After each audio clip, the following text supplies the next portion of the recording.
तुझी दिन रात झरे जणू घन हा सुखाचा सांग सावरू तोल कसा मी वेड्या मनाचा सुख दुःखाच्या वाटेवरती होऊन राहू सोबती तू तिथे मी हो अनुरागाच्या वळणावर दे विश्वासाची सावली तू तिथे मी तू तिथे मी तू तिथे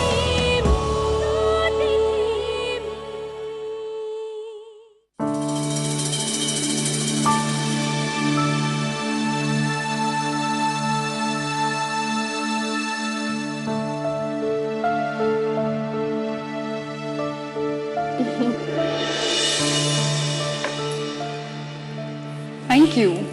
वेलकम.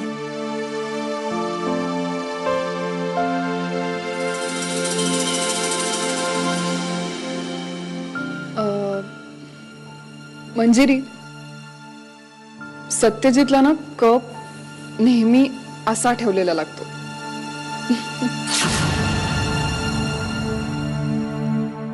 हा.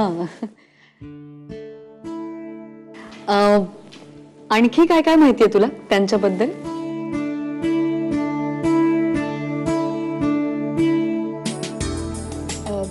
चहामध्ये ना साखरेचं प्रमाण थोडं जरी कमी जास्त झालं ना तरी सत्यजित चहा पीत नाही बरं का. हो.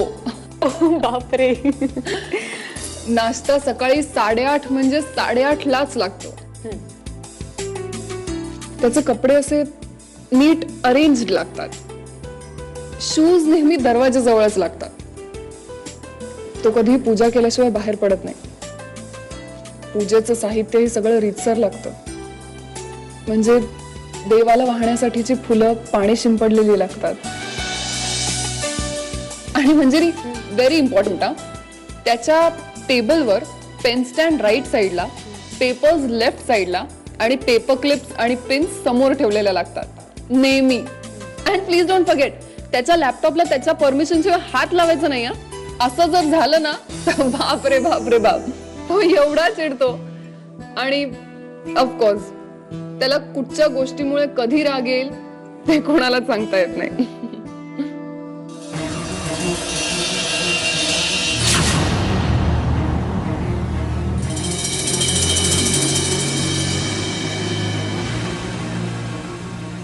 आता हे सगळं तुला सांभाळायचंय, न घाबरता. सवय करून घे या सगळ्याची. होईल ना? हो. मी नक्की प्रयत्न करेन. तू तू कधीपासून करतेस हे सगळं?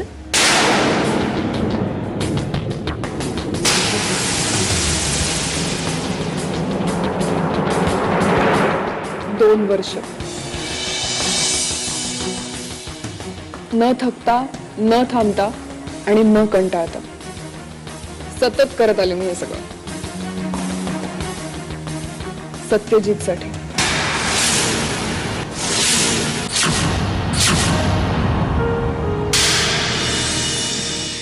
दोन वर्षात तुला सगळं सवयचं झालं. माझ्याकडे तर आयुष्य आहे. मला कसलीच चिंता नाही.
प्रिया, प्रसाद दे. प्रसाद आणलाय मी. हे घ्या.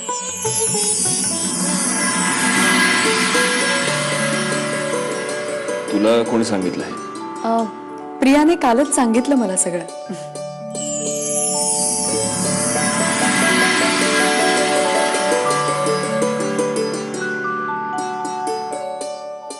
I am so sorry. मला आज उठायला थोडासा उशीर झाला. मी लगेच पूजेचं सामान आणि फुलं घेऊन येते. प्रिया,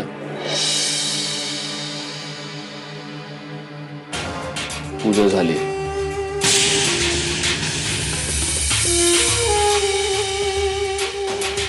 आणि प्रसादही मिळालाय.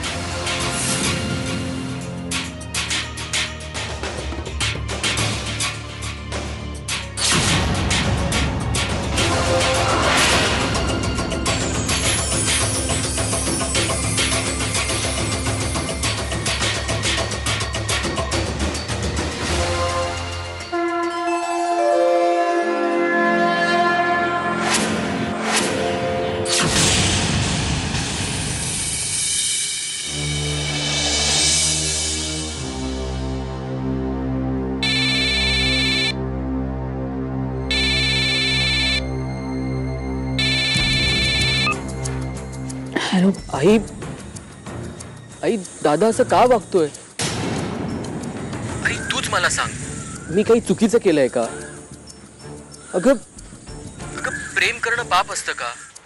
सांग ना. सत्यजितला राग येणं साहजिक येणार आहे. आई, दुसरं काय म्हणणार आहे मी गौरांग? तू लग्न केलंयस हे तू आम्हाला सांगूनही करू शकला असतास ना. तुला कोणी अडवणार नव्हतं. आम्हाला सगळ्यांना सुद्धा आनंदच झाला असता नाही का? हो आई. अगं आई, मला पण खूप आनंद झाला असता. पण आई तुम्हाला समजून तर घे. अगं अगं तू नाही मला समजणार तर कोण समजून घेणार? अगं मी मुलगा आहे ना तुझा. हो, आणि सत्यजित सुद्धा माझाच मुलगा आहे. त्याच्या आयुष्यात आलेल्या आनंदावर मला विरजण घालायचं नाहीये. आई, आई त्यात विरजण काय? हे बघ, अशा प्रसंगी मला घरात वाद नको आहेत. आई, आई मी अगं माझ्याच गावात माझं हक्काचं घर असताना एका परक्यासारखं हॉटेलमध्ये राहायचं? तसं नाही रे बाळा. सत्यजित आता देवदर्शनाला जाणार आहे. तो गेला की आपण बोलूया. बघूया याच्यावर काही मार्ग निघतोय का ते. थोडे दिवस गेले की सत्यजितचा राग सुद्धा शांत होईल. अगं आई, अगं पण असं काहीतरी मार्ग निघेल यातून. ठेवते फोन.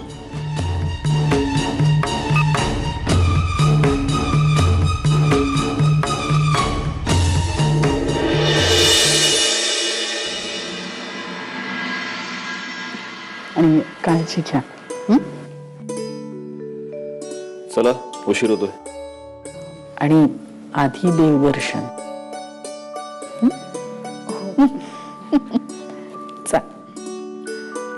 सत्यजित, आधी अंबाबाईचं दर्शन घ्या, नंतर तुळजापूरला जा, तिथे देवीचं दर्शन घ्या आणि तिला सांगा म्हणावं नवीनच संसार आहे, तुझी कृपादृष्टी असू दे.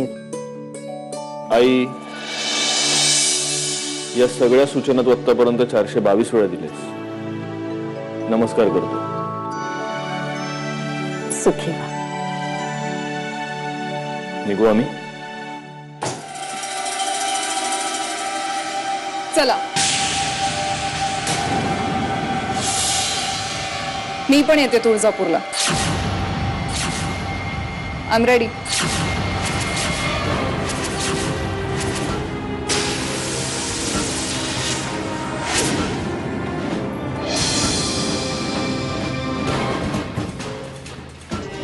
चला, निघूया ना. उशीर नाही होते का? नाही तर म्हणाल माझ्यामुळे उशीर झाला म्हणून. प्रिया, हे दोघे जण. मावशी माझा नवस आहे आणि तो लवकरात लवकर फेडायला नको का? म्हणून मला जायचंय. अगं पण मावशी मला माहितीये हे दोघ जण लग्नानंतर पहिल्यांदा बाहेर चालले, पण हे काय हनीमूनला चालले नाहीयेत.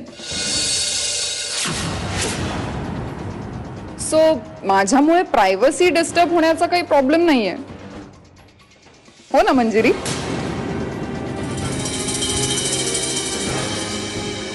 अगं पण असं कसं तू? चला ना लवकर निघूया का आपण? 1 मिनिट प्रिया.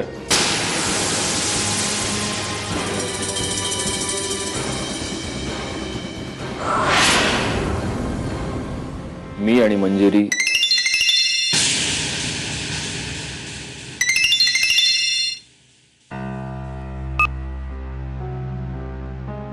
बोल व्यंग. नेहमी चुकीच्या वेळी कसा फोन करतोस रे? आम्ही आता तुळजापूरला जायला निघतोय. काय त्या पाटलाचं काय? व्यंग, एवढ्या साध्या गोष्टी तुला हँडल नाही करता येत का रे? नाही थांब, मी येतो तिकडे. हो मी येतोय ताबडतोब पुण्याला.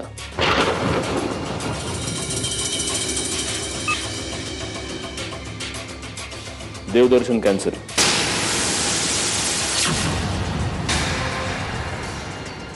सॉरी, मी जरा चेंज करून येतो.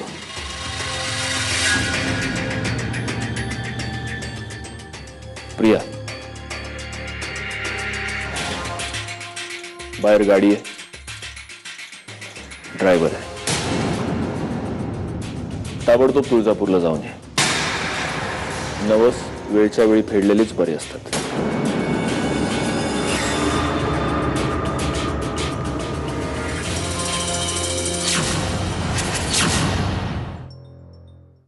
उद्यापासून या सगळ्या जागा मंजिरीला दाखवून ठेव, म्हणजे तुझा या खोलीत येण्याचा त्रास वाचेल.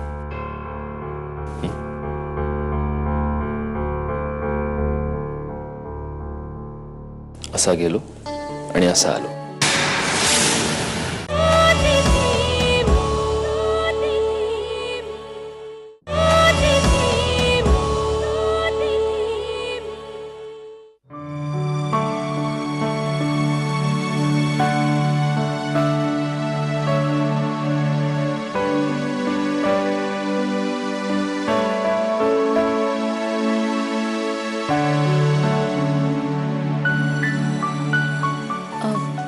काही शोधताय का? मी बघू. बघते मी.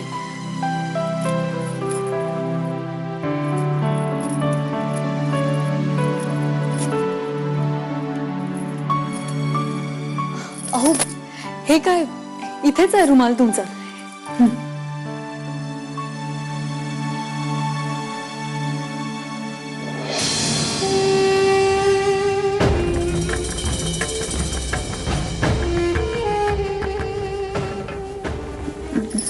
बघते मी. तुला माहितीये का मी काय शोधतोय?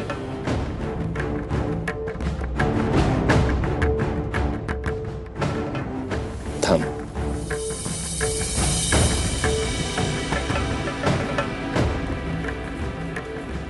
मी मदत करू का?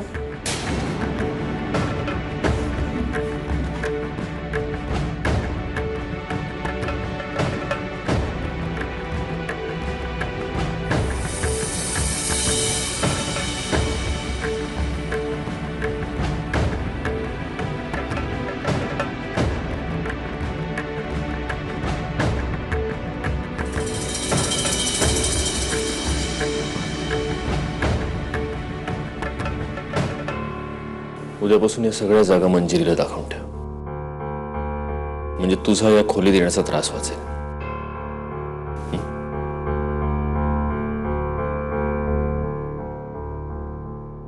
असा गेलो आणि असा आलो. जाऊ ना?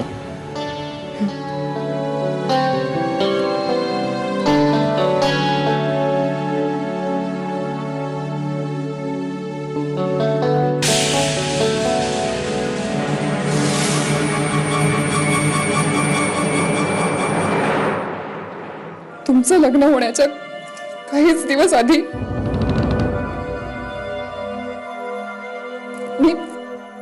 मी आत्महत्या करण्याचा प्रयत्न केला होता.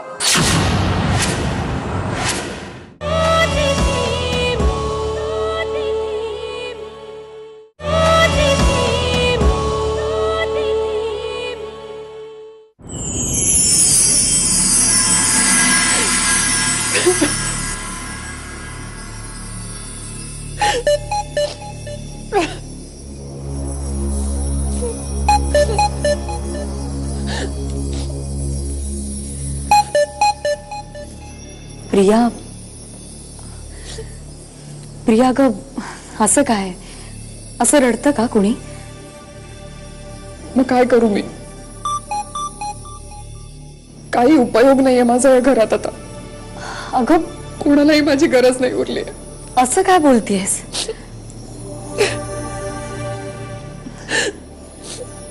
उगाच खोटी समजूत काढत राहायचं स्वतःची. का? खोटी का? आता तूच बघितलंस ना, यांचं पान सुद्धा हलत नाही तुझ्याशिवाय.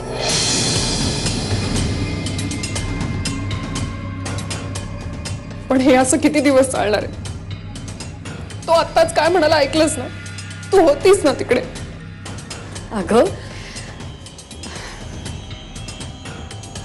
अगं त्यांचं बोलणं माझ्याही पेक्षा तुलाच जास्त माहितीये.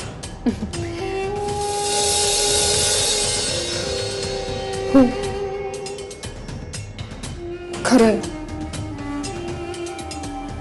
त्याचं बोलणं मलाच जास्त माहिती आहे. पण आता त्याचा काय उपयोग आहे? त्यांनी ते सगळं तुला सांगायला सांगितलंय ना. बरोबर आहे, लग्न झालं, बायको आली, आता माझी काय गरज आहे ना? तू सगळं आहेस की करायला. अगं प्रिया, अगं आई तर तुला या घरातली पंतप्रधान म्हणतात. ते सगळं बोलायला असतं ग, खरं तसं काही नसतं. शब्दांचे पतंग उडवायला काय लागतं? प्रिया हे बघ, असं नाहीये. मंजिरी, मी ना या घरात आधीपासून आहे, त्यामुळे इथे काय असतं, कसं असतं हे मला चांगलं माहिती आहे. पण आता काही झालं तरी सत्य हेच आहे ना, की माझं या जगात कोणीही नाहीये. मला ना कंटाळा आलाय असं आयुष्य जगण्याचा. मला हे आयुष्य संपवून टाकावंसं वाटतं. प्लीज प्लीज असं नको बोलूस तू. मग कसं बोलू मी? मी तर असं करण्याचा प्रयत्नही केला होता.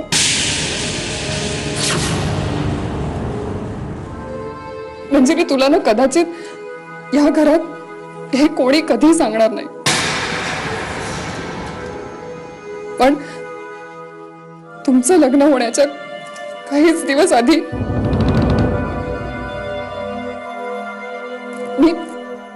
मी आत्महत्या करण्याचा प्रयत्न केला होता.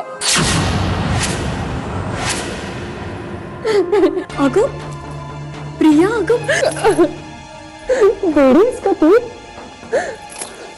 असं करतं का कुणी? उलट तू आहेस म्हणून आधार वाटतो मला तुझा.